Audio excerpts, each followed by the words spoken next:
नगर परिषद संचालित म्यूनसिपल हाई स्कूल के पटांगण पर भरा पानी। मुख्याध्यापक ने की नगर परिषद व प्रशासन के तरफ लेखी तकरार, किसी भी प्रकार अभी तक दखल नहीं। मैं हूँ न्यूज़ पिंजारी, कैमरामैन मुस्तकिम के साथ। आप देख रहे हैं दैनिक जलगारुक लाईव्ह। याच्या अंगणावर पहा तुम्ही केवढा पाणी जमा झालेला आहे।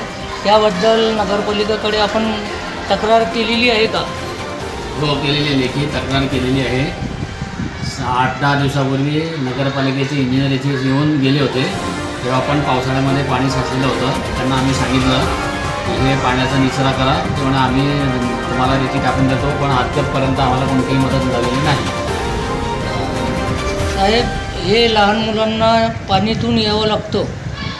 या पाणीत काही जनावर असला तर मुलांचं काय होणार?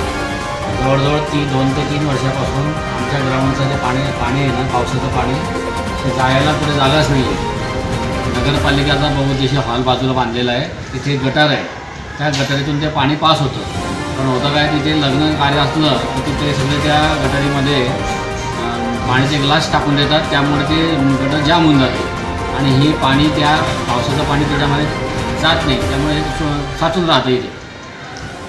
समोर हे नाली नसल्यामुळे पाणी जात नाही का? नालीमध्ये कचरा साचलेला आहे भरपूर। आम्ही वेळोवेळी सफाई कामगारांना सांगतो की ते सफाई करा, साफ करा, पण आमच्याकडे ऐकत नाही। एकच